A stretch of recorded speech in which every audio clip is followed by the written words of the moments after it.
প্রিয় শিক্ষার্থীবৃন্দ, তোমাদেরকে 9-10 এর নবম দশম শ্রেণীর অধ্যায় 17 পরিসংখ্যান অর্থাৎ স্ট্যাটিস্টিক্স এই অধ্যায়টিতে স্বাগত জানাচ্ছি। বিজ্ঞান ও প্রযুক্তির উন্নয়নের অগ্রযাত্রায় তথ্য ও উপাত্তের অবদানের ফলে পৃথিবী পরিণত হয়েছে বিশ্বগ্রামে। তথ্য ও উপাত্তের দ্রুত সঞ্চালন ও বিস্তারের জন্য সম্ভব হয়েছে বিশ্বায়নের।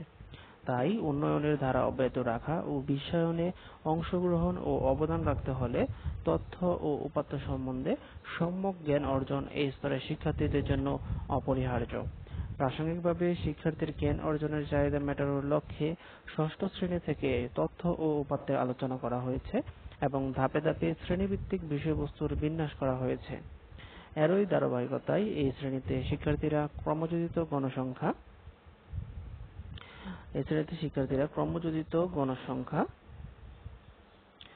গণসংখ্যা, বহুভুজ, অজীব রেখা, কেন্দ্রীয় প্রবণতা পরিমাপে সংক্ষিপ্ত পদ্ধতিতে গড়, মধ্যক, প্রচুরক ইত্যাদি সম্বন্ধে জানবে ও শিখবে। এই অধ্যায় শেষে শিক্ষার্থীরা ক্রমযোজিত গণসংখ্যা, বহুভুজ ও অজীব রেখা ব্যাখ্যা করতে পারবে। গণসংখ্যা, বহুভুজ ও অজীব রেখার সাহায্যে উপাত্ত ব্যাখ্যা করতে পারবে। কেন্দ্রীয় প্রবণতার পরিমাপ পদ্ধতি ব্যাখ্যা করতে পারবে। কেন্দ্রীয় প্রবণতা পরিমাপে সংক্ষিপ্ত পদ্ধতির প্রয়োজনীয়তা ব্যাখ্যা করতে পারবে। সংক্ষিপ্ত পদ্ধতির সাহায্যে গড়, মধ্যক ও প্রচুরক নির্ণয় করতে পারবে। গণসংখ্যা, বহুভুজ ও অজীব রেখা লেখচিত্রে ব্যাখ্যা করতে পারবে। এখন আমরা দেখব উপাত্তের উপস্থাপন অর্থাৎ প্রেজেন্টেশন অফ ডেটা। আমরা জানি গুণবাচক নয় এমন সংখ্যাসূচক তথ্যাবলী, ঠিক আছে, সংখ্যাসূচক হতে হবে। গুণবাচক নয় এমন সংখ্যাসূচক তথ্যাবলী পরিসংখ্যানের উপাত্ত। তাহলে পরিসংখ্যানের উপাত্ত কারা? গুণবাচক নয় এমন সংখ্যাসূচক তথ্যাবলী হচ্ছে পরিসংখ্যানের উপাত্ত। অনুসন্ধানাধীন উপাত্ত পরিসংখ্যানের কাঁচামাল। তাহলে পরিসংখ্যানের কাঁচামাল হচ্ছে অনুসন্ধানাধীন উপাত্ত। এগুলোকে অবিন্যস্ত ভাবে থাকে এবং অবিন্যস্ত উপাত্ত থেকে সরাসরি প্রয়োজনীয় সিদ্ধান্তে উপনীত হওয়া যায় না। প্রয়োজন হয় উপাত্তগুলো বিন্যস্ত ও সারিভুক্ত করার। আর উপাত্তসমূহ কিভাবে সারণীভুক্ত করে বিন্যস্ত করতে হয় তা আমরা আগে শিখেছি। আমরা জানি কোনো উপাত্ত সারণীভুক্ত করতে হলে প্রথমে পরিসর নির্ধারণ করতে হয়, এরপর শ্রেণী ব্যবধান ও শ্রেণী সংখ্যা নির্ধারণ করে টালি চিহ্ন ব্যবহার করে গণসংখ্যা নিবেশন সারণী তৈরি করতে হয়। এখানে বোঝার সুবিধার্থে নিচের উদাহরণের মাধ্যমে গণসংখ্যা নিবেশন সারণী কিভাবে তৈরি করে সেই পদ্ধতি পূর্ণালোচনা করা হলো। উদাহরণ 1, কোনো এক শীত মৌসুমে শ্রীমঙ্গলে জানুয়ারি মাসের 31 দিনের সর্বনিম্ন তাপমাত্রা ডিগ্রি সেলসিয়াসের নিচে দেওয়া হলো। সর্বনিম্ন তাপমাত্রার গণসংখ্যা নিবেশন সারণী তৈরি করো। তাহলে আমাদেরকে তৈরি করতে হবে গণসংখ্যা নিবেশন সারণী। আমাদের যে উপাত্ত দেওয়া আছে সেগুলো হচ্ছে এগুলোকে বলা হচ্ছে জানুয়ারি মাসের 31 দিনের সর্বনিম্ন তাপমাত্রা, যা ডিগ্রি সেলসিয়াসে দেওয়া আছে। তো এখানে দেখলে তুমি দেখবে যে এখানে সর্বনিম্ন তাপমাত্রা আছে 31টি। আচ্ছা, এই উপাত্তগুলো থেকে তুমি সবচেয়ে ছোট সংখ্যা খুঁজলে পাবে 6 আর সবচেয়ে বড় সংখ্যা খুঁজলে পাবে 14। ঠিক আছে, সবচেয়ে বড় সংখ্যা হচ্ছে 14 আর সবচেয়ে ছোট সংখ্যা হচ্ছে 6। তো সুতরাং উপাত্তের পরিসর হবে সবচেয়ে বড় সংখ্যা থেকে সবচেয়ে ছোট সংখ্যা পার্থক্য, অর্থাৎ 14 - 6 + 1 = 9। অর্থাৎ উপাত্তের পরিসর হচ্ছে 9। এখানে শ্রেণী ব্যবধান যদি 3 নেওয়া হয়, শ্রেণী ব্যবধানটা আমরা আমাদের পূর্ববর্তী জ্ঞান ব্যবহার করে নিব। অর্থাৎ এখানে 3 নিলে আমরা মোটামুটি ভাবে 3টা শ্রেণী পাবো। ঠিক আছে, 3টা শ্রেণী ব্যবধান 3 নিয়ে উপাত্তের পরিসর যেহেতু 9, তাহলে 9কে 3 দিয়ে ভাগ করব, আমরা পাবো 3। তার মানে শ্রেণী সংখ্যা হবে 3। তো শ্রেণী ব্যবধান 3 নিয়ে 3 শ্রেণীতে 1, 2, 3 এই 3 শ্রেণীতে উপাত্তসমূহের বিন্যাস করলে গণসংখ্যা নিবেশন সারণী তৈরি হবে। এই গণসংখ্যাকে কিন্তু গঠন সংখ্যাও বলা হয়। তাহলে আমরা যদি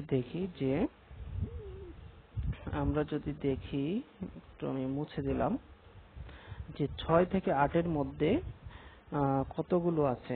6 থেকে 8 এর মধ্যে যদি দেখি, এখানে 6 থেকে 8, তার মানে 1 2 2 3 4 5 6 7 8 9 10 11। তার মানে 11টি ঘটনা আছে। তার মানে 6 ডিগ্রি থেকে 8 ডিগ্রি সেলসিয়াস পর্যন্ত আমাদের কাছে 11টি ঘটনা আছে। তো এইভাবে তুমি যদি দেখো যে 9 ডিগ্রি থেকে 11 ডিগ্রি পর্যন্ত মোট 13টি ঘটনা পাবে, এবং 12 ডিগ্রি থেকে 14 ডিগ্রি পর্যন্ত 60টি ঘটনা পাবে। ঠিক আছে, তাহলে মোট 31টি ঘটনা হলো। এই যে একটা সারণী তৈরি করা হয়েছে, এই সারণীটাকে বলা হয় গণসংখ্যা নিবেশন সারণী। ঠিক আছে, তো এই টালি চিহ্নগুলো কিভাবে দেওয়া হয়েছে? টালি চিহ্ন হচ্ছে তোমার 1টা 2টা 3টা 4টা পর্যন্ত দেওয়ার পর 5 নাম্বারটা এভাবে কেটে দেওয়া হয় আড়াআড়ি ভাবে দিয়ে, তাহলে এটাকে 5 ধরা হবে। তারপরে এখানে 5, এখানে 5 আর এখানে 1, তার মানে 11টা। এখন আরেকটু বলে দেই যে তোমার কাছে তুমি যখন তালি চিহ্নগুলো বসাবে তখন যে জিনিসটা করতে পারো সেটা হচ্ছে, ধরো এই 14 পেয়েছো, 14 কোন শ্রেণীতে পড়ে? 14 পড়ে এই শ্রেণীতে, তাহলে এই শ্রেণীতে একটা টালি চিহ্ন দিবে। তারপরে 14 পড়ে, তার মানে এই শ্রেণীতে আরেকটা দিবে।